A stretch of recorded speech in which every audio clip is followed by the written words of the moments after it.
IPhone ತಗೊಂಡ ಬಿಟ್ಟಿನ್ರಿ. Rapid 30 days challenge. ಹೆಂಗದಿರಿ ನಮ್ಮಂದಿ? ಬೆಳಿಗ್ಗೆ ಎದ್ದು ರೆಡಿಯಾಗಿ ಇವತ್ತು ನಂದು 30 ಡೇಸ್ ಚಾಲೆಂಜ್ ಕಂಪ್ಲೀಟ್ ಆಗೋದಿತ್ತು. ಸೊ ನಾವು ತಡ ಮಾಡಲ್ದ ರೆಡಿಯಾಗಿ ಸ್ಟೋರ್ ಕಡೆ ಹೊಂಟ್ನಿ. ಫಸ್ಟ್ ಟೈಮ್ ನಾನು ಮಾಡಿ ನನಗಂತ ಏನೋ ಒಂದು ಎಕ್ಸ್ಪೆನ್ಸಿವ್ ಆಗಿ ತೊಗೊಳತೀನಿ with full of positive energy. ಸ್ಟೋರ್ದಾಗಂತೂ ಇಷ್ಟು ರಶ್ ಇತ್ತಲ್ಲ, ಈ ಜನ ಅಂತೂ ಐಫೋನ್ ಹಂಗೆ ಈಸಿಲಿ ಚೇಂಜ್ ಮಾಡ್ತಾರು. ನಾನು ಅಲ್ಲಿ ಇಟ್ಟಿದ್ದ ಫೋನ್ ಎಲ್ಲ ಟ್ರೈ ಮಾಡಿದ್ನಿ, ನೋಡಾತಿದ್ನಿ ನನ್ನ ಬಜೆಟ್ನಾಗ ಯಾವುದು ಫಿಟ್ ಆಗ್ತೈತಂತ.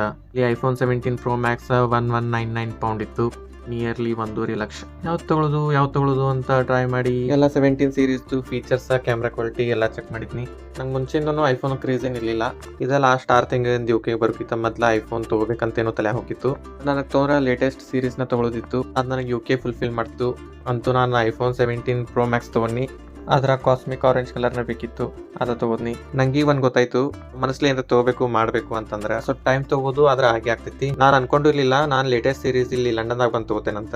Manifestation works. ನಾನು ಈ ತಿಂಗಳು ಪಾರ್ಟ್ ಟೈಮ್ಲಿ ಅರ್ನ್ ಮಾಡಿದ್ದ 1250 ಪೌಂಡ್. ಅದ್ರ ರೂಮಿಗೆ ಹೋಗ್ಯಾನ ಅನ್ಬಾಕ್ಸ್ ಮಾಡ್ಬೇಕಂತ ಡಿಸೈಡ್ ಮಾಡಿದ್ನಿ.